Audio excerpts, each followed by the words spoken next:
The Coonhound Collective podcast is brought to you by Conkeys Outdoors because we support the people who support our way of life, and CZ Welding and Fabrication, custom dog boxes built by hunters for hunters. Check these guys out today. All right, guys, I thought this would be appropriate at the beginning of this interview with Judd Koshko that we're going to have today. Just a reminder, Forestdale, Missouri, Friday, May the 20th and May the 21st will be the Trader Inc.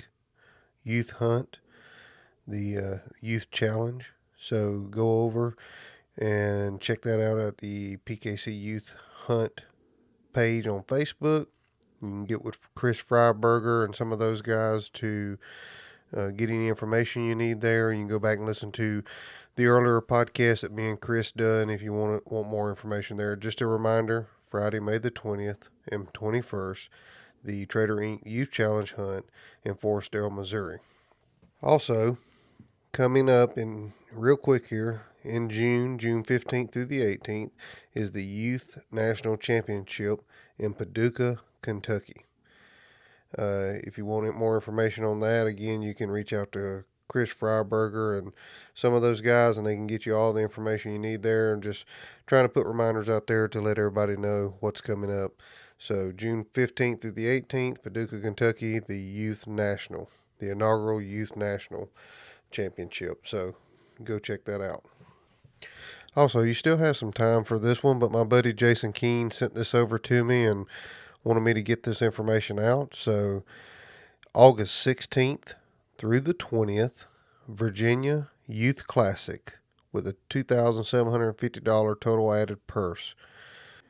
You can go over to the Virginia Youth Classic Facebook page they created and check out the information there. But it will be a Tuesday, Wednesday, and Thursday hunt in in 3 different locations. Friday and Saturday will be in Tazewell, Virginia. There's a $50 entry fee on Friday and Saturday, $30 entry fee each other night, and you can go over and check out their poster there, and I'll post it on my Facebook page so you can get all the information you need there. Again, there's August 16th through the 20th, Virginia Youth Classic. And again, I want to thank everyone that's been listening and reaching out since we launched out on our own platform. I really appreciate everyone that's reached out, sent me messages of encouragement. I really do appreciate it. It goes a long way. Also, if you don't mind, head over to Apple and leave us a comment and a review, and head over to Spotify, and they have a place you can leave a review as well. And if you don't mind, go over to the Coonhound Collective Facebook page or the Instagram page and leave us a comment there. Let us know that you're listening. We really would appreciate it. Thank you. This is your host, Jason Snellgrove, and I will be your guide as we journey down the road to pleasure hunt or hitting the long trail to those great comp hunts. This is the Coonhound Collective podcast.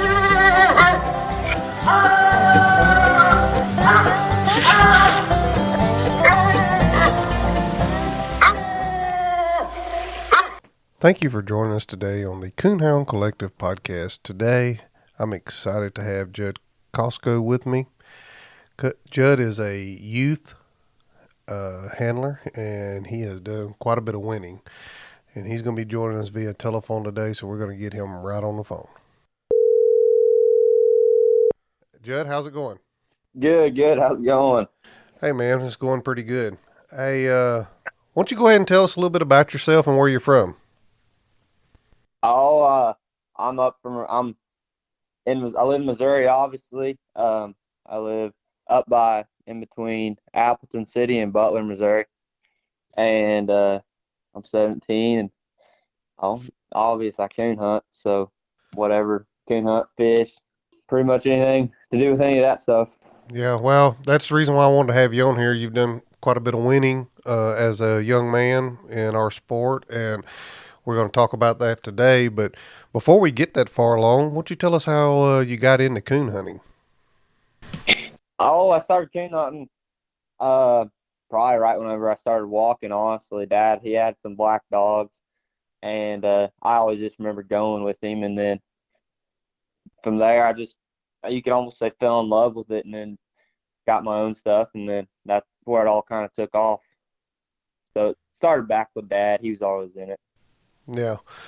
Yeah, I've spoken with your dad a few times, and he encouraged me to reach out to you, and I'm glad I did for sure. And sounds like both of y'all have had some success in the comp world, and seem like y'all been around coon dogs for a while.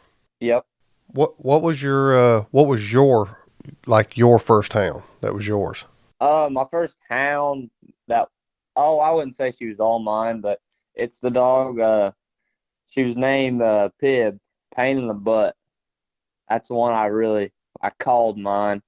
But my first dog, um, actually, I think Jess Dixon gave it to me. It was a Walker dog, and he was always just on me about trying to get out of them black dogs. And Dad, Jess is a big Walker guy, and he always had pups around. I remember him giving me a couple pups.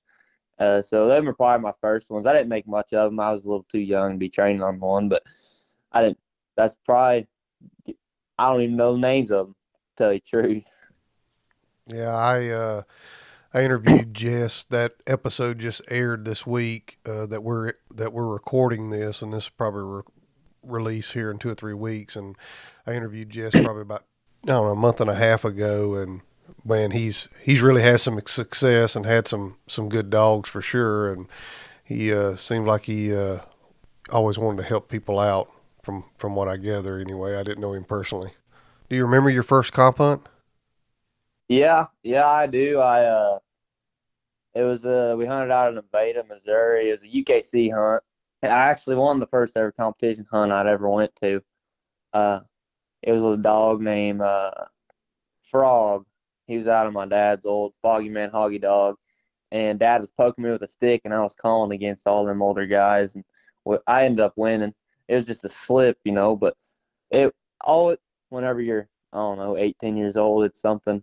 Yeah, well, that's that's pretty cool. What do you remember about that cast and how the dog operated? What are some of the details you remember of it? I don't really remember too much about it. I just remember we get back to club and everybody was all excited for me, my first ever cast I'd been in, and I think I treated a coon or two by myself and won. So Do you think that getting back to the clubhouse and the the older guys being excited for you to win, do you think that influenced you and to pursue more into the sport? Oh, I don't know. Probably a little bit. When you're younger, you think more about that stuff. But yeah, I you might say so. It's just kind of how it all went down. Um, I was just into it all the time, and then I win my first hunt, and then I think it just got me hook, line, and sinker. Yeah, I think that's the deal with all of us for sure. You get that first cast win, and it's just like sets you on fire, and you're ready to do it again. You've had some success in the comp world, handling dogs and maybe some of your own dogs. And I'm going to read through this list, and if I miss something or misspeak somewhere, you can step in and correct me. But I'm going to read through this list real quick, and then let's talk about some of these wins and the cast that they were on. Um, the Missouri CHKC state champion, CHKC overall youth leader, the 2020 Kansas Youth State overall champion, the 2020 Oklahoma overall youth champion, the 2020 Quapaw, Oklahoma 5,000 Pro Classic, the 2019 and 2021 Missouri State youth leader, reserve state youth champion for PKC in Oklahoma, the 2021 youth national champion, the 2021 youth reserve world champion, and then you've had many Final Fours at the Bear Creek Classic, many Final Fours at Legacies, some truck tickets, 2020, I'm sorry, 2012 Black and Tan Days overall youth champion, 2015 Youth National Show Bench champion, the Reserve World champion and national champion.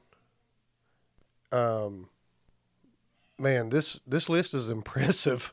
I mean, there's grown men that strive to win some of this stuff, and you've done some of the winning with the big boys as a youth, and you've definitely been in the winner circle as a youth in some of these youth events. Um, so you were the 2021 Youth Nationals champion, right? Yep, yep. So let's talk about that. Tell us about the dog that you hunted in that and what it was like to win that. Yeah, I tell you what, I wasn't even gonna go to that hunt.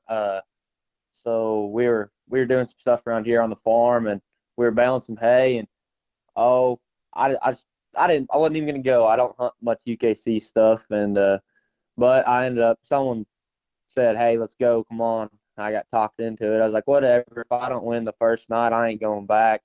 Because if you didn't double up, you had to have a high score. So I took Mabel, which Matt had just brought me Mabel.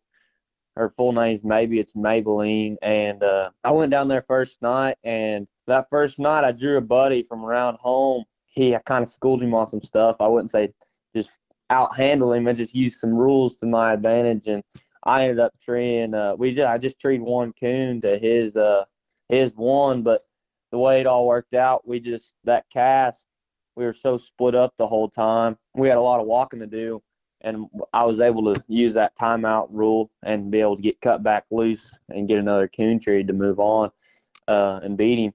But that's the first night, and so I knew I had to go back the second night because it's a 2-night event, and then if you get in, you're in the final for the cast on. It had been Saturday night, so I went back down there on Saturday, and I actually drew another buddy I had at the time, and right out of the truck, Mabel treated coon 80 yards out of the truck. I mean, you always feel better when you're first one on and you get to cut back loose while the other dogs are still running. And we treed in that cast, I think we treed 3 coons. But what really helped me on that, Mabel never got treed again the rest of that hunt. And Wyatt Cook's dog, he treated coon, and then he treated circle tree. And then he cut that dog back loose, and my dog, she's in there hitting around, banging and beating around, but I know she ain't right. I'm not going to tree her on it. And his dog trees another coon, really. But we found that coon with 8 minutes and 4 seconds gone on the shine time. So the judge plussed that coon up to beat me, and I questioned that call because after the 8 minutes, you cannot plus anything. If you do not see a coon, you can't plus that. It has to be circled. You have to see that coon within that 8 minutes. Well, he thought he'd won the whole time. Going back clubhouse, he felt good, and I said I knew I had it. I knew I had the question beat. But we went back to the there in Miami, and if a question went his way, he wins. If it goes my way, I win.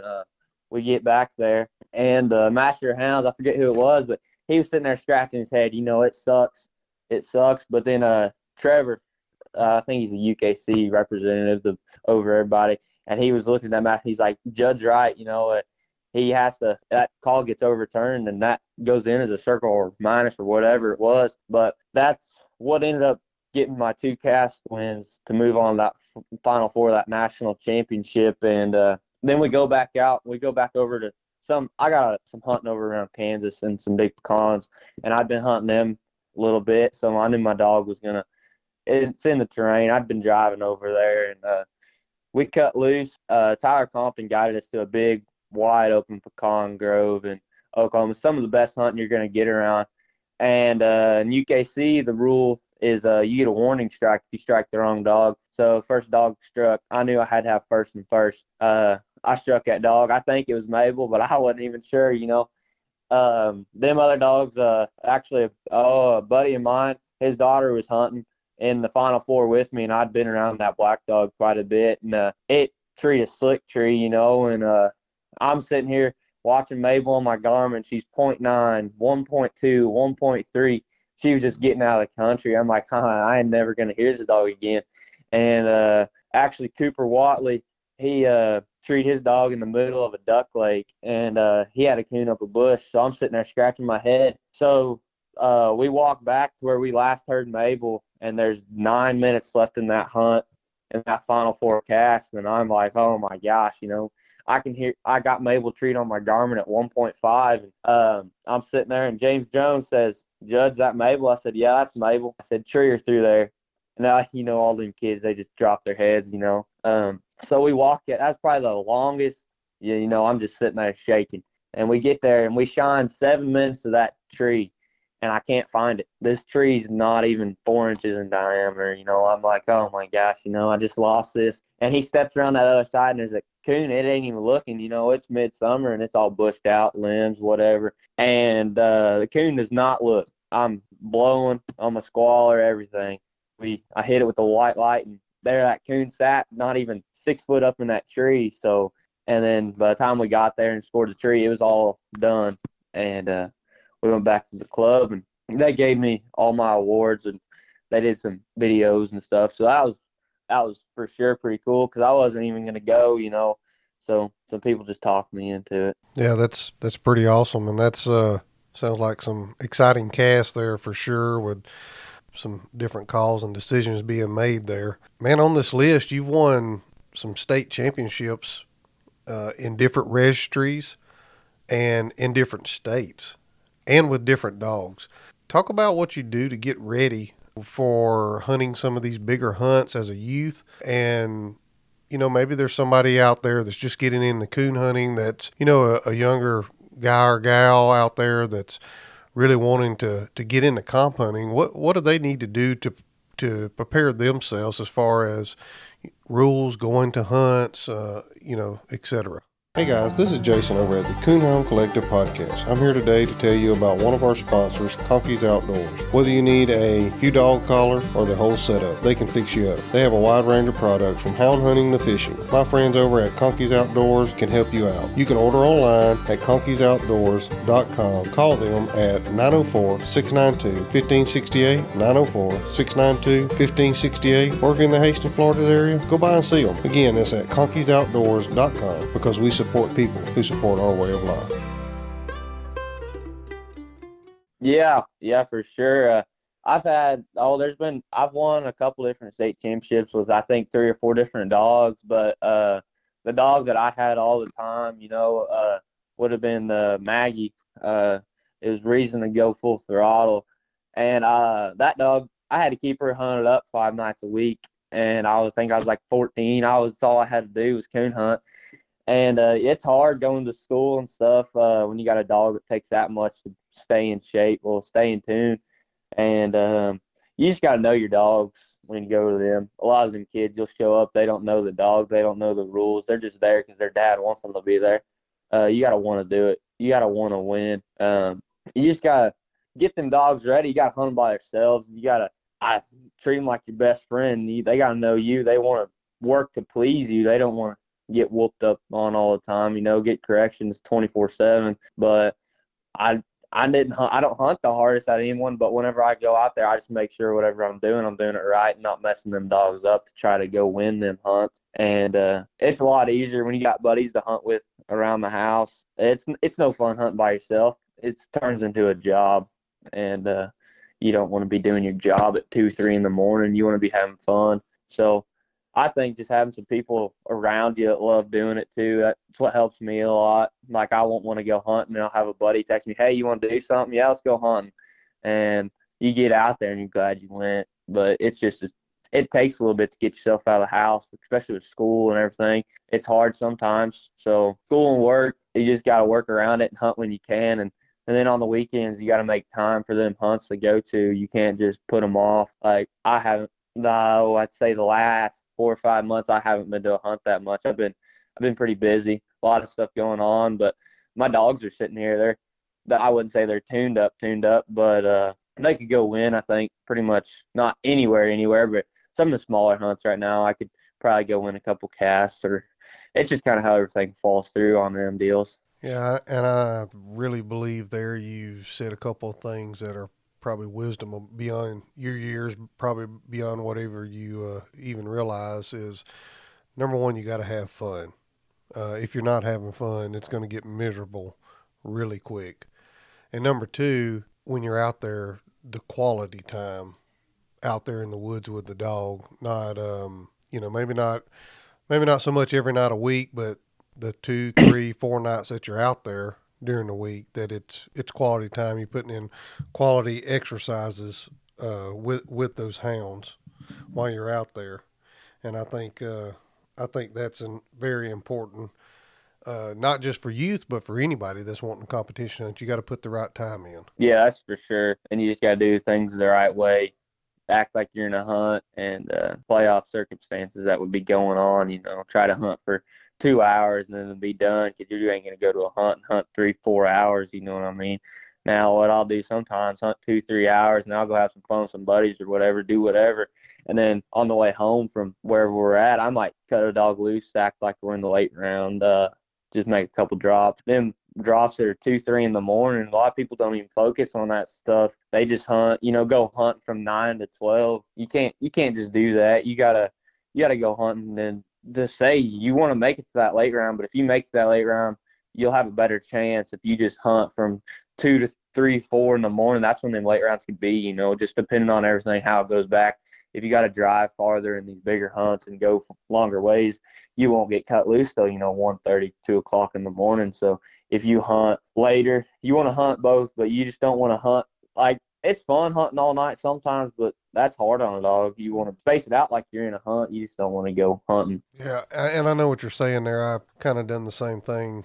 Actually, last night I have an older dog that I'm pushing a little bit to try to get her finished out before she has some puppies, and she just hadn't been given the chance in the past to be comp hunted much, and she just a couple wins shy of being a night champion. And I took her right at dark. I come back to the house. I put her in the kennel. I get some different dogs out. I take them out. I come back to the house, put them in the kennel, and grab her back out, and take her out and made a last drop like at 1:30, just like if I was in a doubleheader or something. And I think that is important to, if you're looking at hunting something like that, to prepare your dog that way too. Yeah, for sure. On the 2020 Quapaw, Oklahoma 5000 Pro Classic, was that a youth event or was that just a regular Pro Classic? That was a regular pro class. It was a $1,500 pro classic that I went to. Let's talk about that for a minute. As a youth going now, granted, I know you've been in quite a few comp hunts up to this point. This is 2020, so you've been in quite a few comp hunts. But was there any intimidation going into something like that with older people being around? And what was there anything that you done to prepare yourself differently for something like that rather than going to a youth event? Oh, yeah, I did. I was hunting Maggie at that time. Cole McVeigh Thunderbird is what that's all about, Thunderbird. And so I had and he said, "Hey, I'm gonna send you this hunt." And I said, "Okay." And he said, "She ready?" I said, "She will be." He texted me about a week before, and so that week before, I don't know, I just turned 16. I hunted. I mean, I just flat out hunted hard. When you go to those, you want to win. You're up against the best of the best when you're paying big money. So I can tell you every bit of that cast and who I drew. Definitely, they know the rules better than I do. I want to think I know them pretty good, but I drew Ryan Krausen, and he was hunting Venus, so I knew I had my hands full. And then I had Spice Girl and Nathan Guthrie. That's tough right there. And then I had Money's Rain Dance and Zach Burden, and that was fun. I mean, when you get in them hunts, there's no arguing, no nothing. Everybody's out there to have fun, but you want to win. So they're all out there for the same reason. They aren't trying to, they're going to do what they do. You call and strike your dog. That's pretty much all you do in them, because you're hunting against coon dogs. I mean, there's no slouches, But in that hunt, we cut them dogs loose, and I struck for 50 on that, and Venus struck for 100, and Spice Girl struck for 75, and actually Spice covered Venus on that, which Nathan was shocked. I'm pretty sure everybody else in the cast was shocked. And Venus had a coon for 100 and 100 2 minutes into the hunt, and but she was leash locked. Everything else was treed in. I had treed in, and Rain Dance was treed in, and so that we had to walk to mine, and then Rain Dance, and Venus had a coon, I had a coon, and Rain had a circle tree, and we cut them dogs off that. And Maggie got in there. She treated another one about 900. I treated her in like 12 minutes after that recut, and she had that one. And then we ended up calling timeout, really, is what really saved me. Them dogs are getting close to an interstate. And when you're hunting them high-dollar dogs, you don't want nothing to happen to them. So I think they're about a quarter mile from the interstate. And they got them caught. And actually, before they got them caught, all them 3 dogs got treed again on another coon. So I'm sitting one up on them right now when we go to cut loose in this next spot. We cut them dogs back loose. Venus trees another one, not even 2 minutes after the recut. So she's beating me now. And actually, then Spice got cut loose too. Well, all of them got cut loose. And Spice was working in there almost a mile, and he treated her. And before we walked to them, I treated Maggie back in, and she just went across a duck lake. And the way I seen that track on that garment, I knew she had him. There was it's just the way she came treed and came on it. And that whole 30 minutes, I'm sitting at that tree hoping she has that coon. They get back, and I think Venus was treed in, but if she got treed, she couldn't beat me, because if I had the coon, she couldn't beat me. If she had the coon, if I didn't have a coon and she had a coon, she beat me. So Ryan trees her, of course, and he goes to her. And in that we started that shine time, I looked for 2 or 3 minutes. It's a big, big, great sycamore tree. You know, I'm like, gosh, dang, it's full blown leaves. Coons are hard to find, but when they're there, and more than likely you're gonna find your coons. If 9 times out of 10, I believe. I think it's circle, whatever. And I step back there. There's about an opening about 6 inches around, and I'm blowing on my squaller. And he looks at me, just bam, I could see him. I was like, come on, T-John. T-John was judging us, and he's like, congratulations, you got the coon. And I remember that whole walk back truck, I was pumped up. We just won 5,000, you know. That was probably my biggest hunt I've ever been in. Oh, it is my biggest hunt. So to be able to go and compete with them guys that, you know, do it for a living.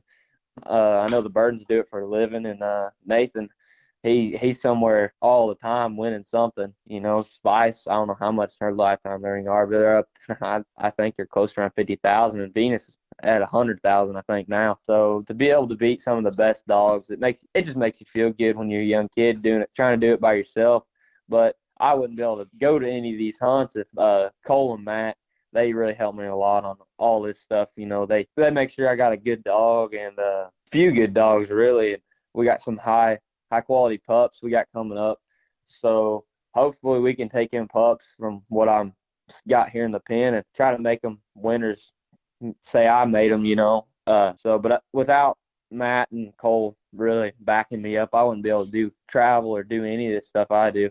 For a 17-year-old kid, you can't fit the bill for all that stuff, you know. So that's pretty much the $1,500 entry. That's shoot, a lot of people can't afford that. Go chance $1,500, but when you want to make sure when you go to them, you're tuned up and ready to roll and have a good shot at winning them. Yeah, for sure. And you definitely didn't pull no slouches on that cast for sure. No. You pulled some of the best in the business on that one. Talk about handling dogs for another person. Maybe there's another young person out there that's interested in getting a comp hunting, but don't have a dog good enough. How do you get into that? How do you get into handling dogs for other people? What I did, I just kind of fell into them, really. I had won some stuff around the house, you know, but where it all kind of came together for me would have been in either, I think in 2019 when I went to the Lone Star. I drew Cole, and I was hunting Maggie. I treated a slick out of the truck, and then I treated 2 coons to follow it. And he said, what do you guys want for that dog? And I told him, and he said, we might work something out, you know. And I didn't know Cole. I didn't know nothing. That's really before they started winning a lot, like you hear Thunderbirds everywhere now. And so Cole, he called me the next day. He said, hey, come over to the house. I said, all right. We're 10 hours from home, and I might be losing one of my favorite dogs ever. And he buys her, and he says, I want to keep her here for a month. I want to see what I got. And I said, I'm going to send her to you, and we're going to go try to win. And I said, that's fine. That's fine.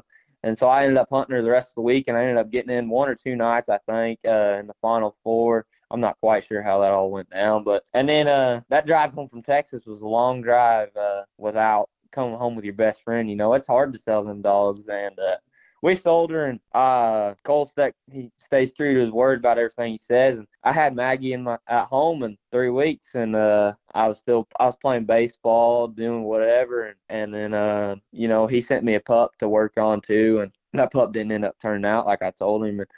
I told him wouldn't end up working out, so he took it back, and I think got rid of it. But that's where I just kind of fell into it. And Cole, he helps do what if I need help on anything. But you just gotta be respectful of them older guys. You know, you gotta hold your ground and let them know you can handle, but you can't go ask around begging to hunt for somebody. Like I didn't ask Cole to hunt for him. He said, "Hey, we'll work something out. You'll still get your dog back," you know. And so being that, and then I'm a hunter. I hunt them dogs like I hunt these dogs like they're mine. Even though I only got a couple of mine, but I want to treat these dogs like they're mine. When you're hunting for somebody else, you want to, you know, it's they're putting their trust in you to go win and take care of their dogs for them. And so you can't go begging for hunt for somebody at all. Like I've seen some people beg to hunt, not beg to hunt, but ask to hunt, and it's not wrong, but they're gonna feel better when they come ask you, you know. But it's like whenever I didn't have a good caliber dog, I would ask some people like, "Hey, can I hunt your dog?" And they knew I'd won some stuff. I knew what I was doing. They knew their dogs were gonna be safe in my house and whatever. And so I'd go get them dogs a week before, and I had some success with them. Actually, I had a black dog like that. I wasn't hunting for the guy, but I hunted his dog, you know, his good dog, and he let me win with it, and we just worked the deal out. And Aaron Walken had a black and tan, Bad of the Bones champ. I done quite a bit of winning with him.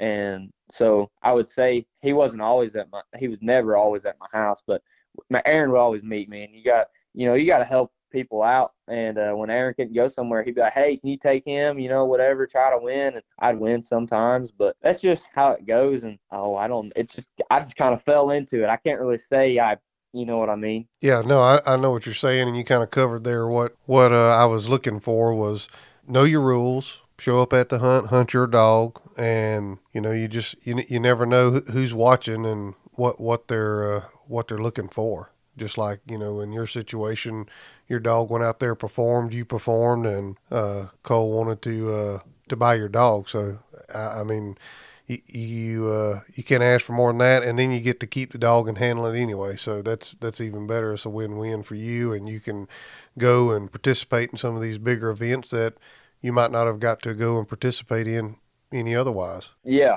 yeah, and it's really, I'd say it's put my name out there now that Cole, he's helped me, you know, so now I'll never not have a dog to hunt. I always have someone asking. Yeah, yeah, that's a good thing. Before we move off the hunts and winning, talk about your TOC cast because you were just at the TOC, correct? Yeah, yeah, that was the last weekend, I think. Yeah, We went up. yeah, I think you're right. I think it was last weekend. Talk about that. Yeah, we went up to Bloomfield, and I got a dog, Matt.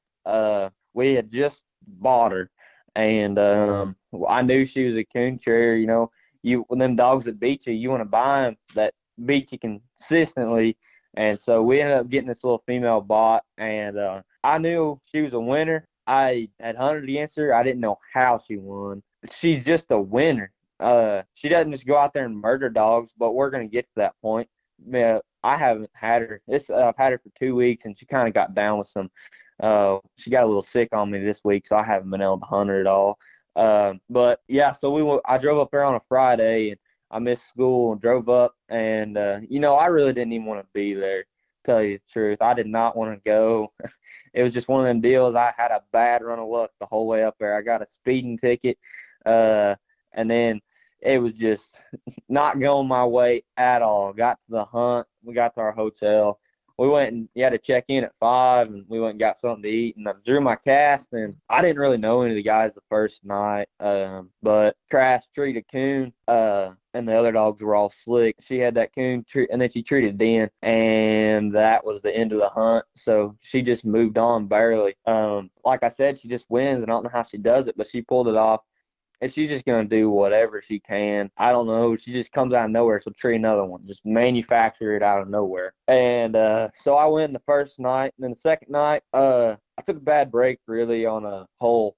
I treated in a hole, and all the dogs come in there and crash left. So I took a 125 pump right out of the truck. And actually, the other dogs, they ended up treeing a circle, and we couldn't find a coon in there. And Crash got off by herself and treed a coon, so it put me up. And then I took a bad break on a slick tree. It wasn't a slick tree at all, but it was a tree that went it was a big oak tree that had a limb that was probably 12 inches around and went 6 inches from a big sycamore. Well, that coon, he just went up there and went in that sycamore in that hole. So it wasn't touching, but just bad breaks. I'm like, man, I ain't going to move on. I'm the only single cast winner in this cast, but I kicked Crash back loose, and she knows she's got to do something. And she actually treated another coon for 150, struck for quarter and treated for 100 and a quarter, and had that coon. We called timeout. The other dog ended up treeing a coon, and he took some minus along the way, and I was winning by, I think, 100 plus. We cut them dogs back loose, and that guy, he did what I did in the national championship cast. He struck Crash. He knew he had to have first. And so he struck her, and I couldn't get him minus. I knew it was Crash. And after the hunt, he told me what he did. And I said, I knew what you did. But he struck that dog, and I knew that dog wasn't right when he treated. And Crash came in and treat again. But I'm sitting here thinking, I'm like, she treated slick one time tonight.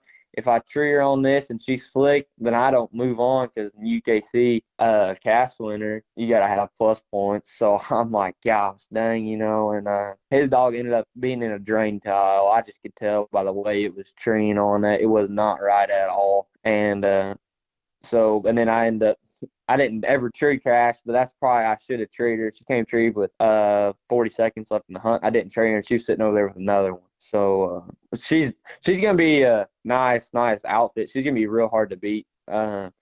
She's gonna be struck for 100 almost every time. But she just got some little stuff we need to work on. So, and then before she can really go compete big. Yeah, well, I think we're all finding some little something that we can always work on, or at least I don't know. I probably don't hunt the caliper dogs that you're hunting because they're mine, but I always find something that I can work on, to try to make mine a little better. So you won that second cast as well, right? Yeah, I ended up winning that second cast. That dog ended up being circled up. I had won by 100 plus. So. Okay, so you're moving on to. Did you make it into the finals of the TOC? Yep, I'm in the final 96. I think it started out with 1,300. So that moves to Greencastle, Indiana on the 22nd. We're going to see if we can go out there and bring home a little chunk of change. Yeah, that's pretty exciting for sure. Before we move on, I'm going to take a little break here and hear a word from the people that make this podcast possible for us. So we'll be right back. Hey guys, this is Jason over at the Coonhound Collective podcast. Is your dog box starting to get wore? Maybe it's starting to get a little cracked like mine is. Maybe you've just been thinking about it's time to upgrade to a new box, but you've asked your buddies and you're just not real sure what direction to go in. Well, let me help you out here. Go check my friends out at CZ Welding and Fabrication, Custom Dog Boxes and Aluminum Products on Facebook. You can check out all their custom work they do there and their designs that they do. If you don't see something that you don't exactly like there, reach out to Nathan at 540-810-5439, 540-810-5439, or send him a message through the Facebook page. I bet he can fix you up. Don't wait till fall to get that new dog box. Go ahead, get that dog box now. Get you something looking good in the back of your truck that you can be proud of and that you can haul your dog around in comfort. Check my friends out at CZ Welding and Fabrication. You won't go wrong. Dog boxes built by hunters for hunters. Get yours today. CZ Welding and Fabrication. All right, Judd. We've talked about some casts that you've been on and some winning that you've done, some dogs that you handled, how you got into handling, some of the people that you're handling dogs for. If you could go back a few years now and give yourself your younger self when you're first getting into comp hunting some advice that you think would be beneficial at this point, what would that be? Oh, you'd have to go back, and it takes a little bit to think about that, and it'd probably be just have more fun with it. Whenever I start winning, I get on a roll. That's all I want to do, just win, and it sucks to lose. So you just got to, when you win, you win. When you lose, you lose. You got to come home and correct yourself, not just come home, put them in the pen, get mad at them. I feel like a lot of people get doing that. It's not their fault. They're dogs. They're going to do what they're going to do. But I think it'd just be getting them more tuned up, and then whenever take that loss as a motivation to go get better. Getting them, make sure you're going to win next time, or at least make sure you got a shot at it, and let the dogs do what they're going to do. I mean, you can't make them do. They're going to do what they're going to do when you get there. I mean, you're not going to make them do anything else. Yeah, I think that's some good advice there. Have fun. Correct what you done wrong. Work on the dog that you done wrong. Make it right and get it right for the next time. I think that's great sound advice there. So, what goals do you have set for yourself in life and in the coon hunting world? Yeah, it's a lot to think about when I'm coming a senior next year, so you kind of gotta start figuring some stuff out. But I'm gonna try to go to school for lineman, so I'm sure I'll be down not hunting for a little bit when I first start, when I get a job or whatever, try to get on my own, and I'll probably quit hunting for a little bit, and then I'll come back. But everybody's goal, they want to win big. I want to I at least want to hit 100,000 before I'm out. Uh, Lifetime earnings. I think I'm sitting around 10 or 15 right now. But that's not counting any scholarships I've won. I think I got like 15, 20 in scholarships. So that'll pay for most of my schooling. But I want to win. I want to win a world championship. Everybody wants that ring. Uh, you want to say you're the best there is for at least for a while till the next year comes around. But winning the world champ, I think everybody, it's more prestigious than you can go win 90,000 one weekend, But how many? You just got to win 3 casts to win 90. I say that, but the world champion, you gotta win night in, night out the whole way through. Everything's got to go your way.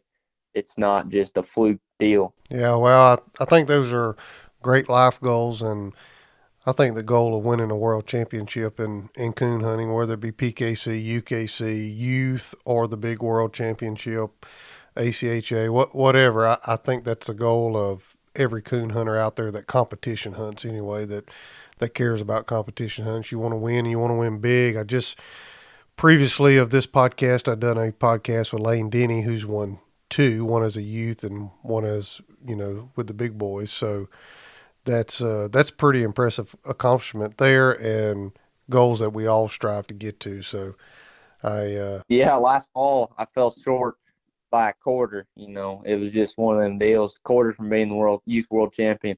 So it makes you want to get back out there next year and definitely make sure. There's nothing I could do. I just struck for 50. The kid above me struck for 75. He threw your coon, not to the coon. That's all it wrote. So especially when you're knocking on the door of it, and it really makes you wanna seal the deal next time. yeah, well, it just makes you prepare that much harder throughout the year, and like you said earlier, go back to the drawing board, work on the stuff you need to work on the stuff that the dogs need to work on, and get you and the dog right to go back out there and perform. I think the advice you give there was just solid for any youth or any grown person out there that's wanting to get out there and push to win a world championship. I know that's my goal. I don't have a dog in my kennel right now that I think that would win a world championship, but I got some I'm working on to work that way for sure. Yeah. Well, Judd, we've been at it almost an hour. Not quite an hour, but we're getting close. Do you have a coon hunting story you could tell us? Funny, serious, on a cast, pleasure hunting, don't matter. Oh, yeah. It'd been 3, 4 weeks ago, really, as I think about it. We got some great big bottoms where I hunt a lot and train a lot of dogs and get them all started and rolling. But we hunt off four wheelers down in there, and uh, I had some buddies with me, and we got two four wheelers just absolutely buried.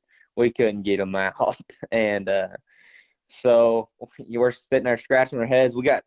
I'm hunting 2 or 3 dogs there's some pretty good dogs, and they're cut. We're all over the country, we're miles from each other, and I think that night we ended up treeing 12 singles, and had two four-wheelers stuck and a truck stuck. So you can imagine the phone call I was having to make to try to get somebody to get in there and try to get us pulled out.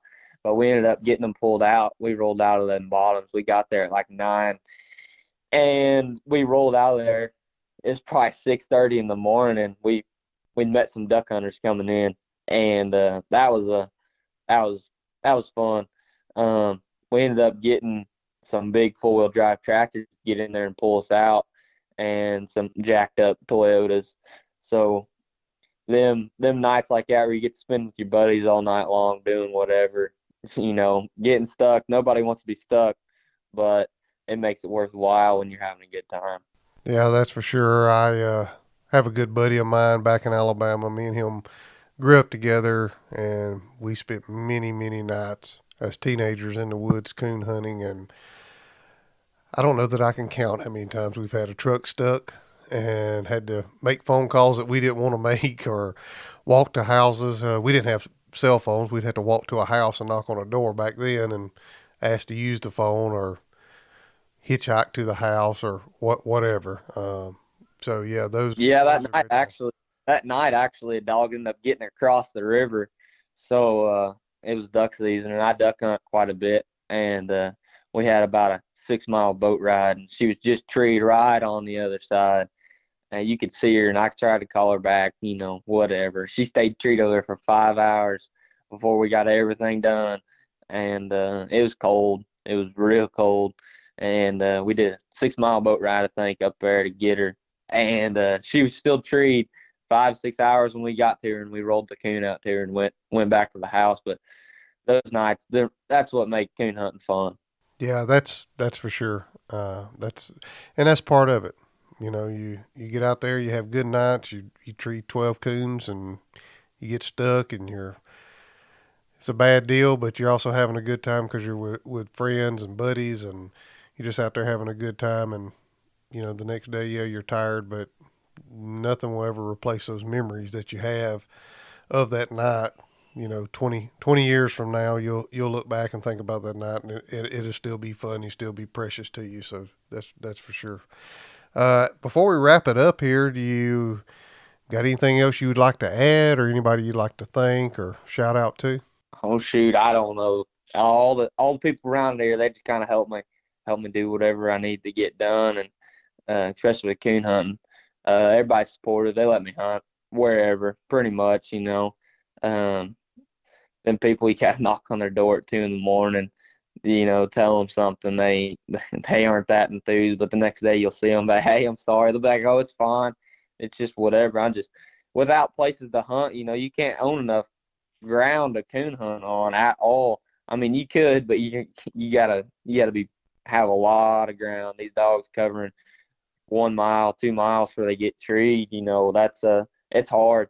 And so I just appreciate the people and the farmers around here that let me do what I can. Yeah, and those people are probably the most important to thank for sure. Because, like you said, most of us can't buy enough ground to have a place to run a dog, but we have neighbors, and you be a neighbor to that neighbor. Help them out when you can, and let them know you appreciate them letting you hunt on there. I think that's very very important, and the people that we truly need to be out there thanking and let them know we appreciate them, because without them we wouldn't be able to do what we love. That's for sure.